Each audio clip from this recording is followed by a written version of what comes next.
Par spīti nevisai labvēlīgiem laika apstākļiem, pilsētas svētku gājiens šogad bija īpaši krāsains un ar katru gadu tas pulcē aizvien vairāk dalībnieku.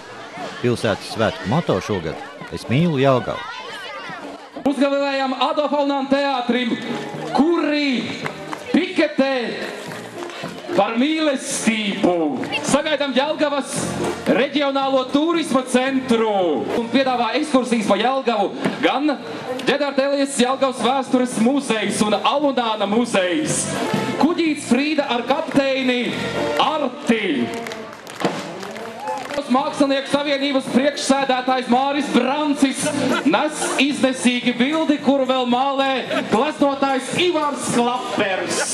Uzgavilējam rektoram Skujāna kungam. Pagaidām studentu korporācija Ventonijā. Lauku inženieru fakultāte.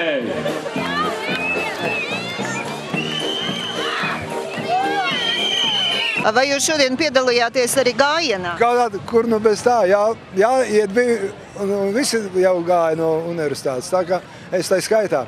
Kā jūs vērtējat Jelgavas svētkus? Ko tas dod jelgavniekiem? Oi, es domāju, ka skaisti. Labāk nekās tāds nevar būt, tāpēc, ka tur tāda jūtams, cik mēs esam tomēr spēcīgi, cik mēs esam interesanti, cik mēs esam daudz skaidriski, un tur viena otra tādas firmas parādījās, kuras pirmo reizi redzēju Jelgavā. Es galvenais šoreiz iznāca tā, ka es dabūtu noskatīties, kad pirmie mēs finišējam it kā, un tad to garo virteni, kas te gāja garām, redzēju, skaisti bija. Jūs nākat vērot Jelgavas svētkus? Kamēr viņi visu laiku bija. Kā šie svētki jums liekas, vai atšķirās? Katru reizi varbūt drusku atšķirās, bet smuki labi. Kas visvairāk patīk no gājiena? Bērni, skolnieki. Tu šodien piedalījies gājienā, ko tu pārstāvēji? Jelgavas 4. pamatskola. Un kādas ir sajūtas gājienā ejot? Foršas.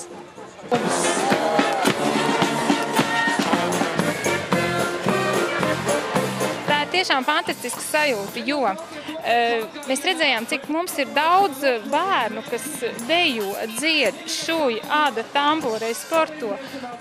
Tas ir vienreizēji. Mēs esam kolosāli pilsēta, mēs esam skaisti. Vai tas ir pirmais gads, kad jūs piedalāties? Īstenībā, ka piedalos, tieši gājienā bija pirmais gads. Un es domāju, ka drusciņ to laika apstākļi iztraucēja, ka varēja būt vairāk pilsētnieku garmalā. Bet vispār jau tie lietus mākoņi tā pakāpās pamalēs un pasaudzēja jelgavnieks. Jā, principā pasaudzēja gan, bet gājiens, manuprāt, izdevās. Manuprāt, cik skatījos, ka mēs nogājam vienu, kā trešie mēs bijām, ceturtie, kad pēc tam to, ko redzējām, viss bija skaisti. Manuprāt, izdevās gājiens. Kāpēc ir svarīgi piedalīties? Piedalīties tas ir, lai parādītu savu attieksmi arī, un parādītu, kādā kolektīvā tu strādā, un īstenībā, ka tu mīli savu pilsētu.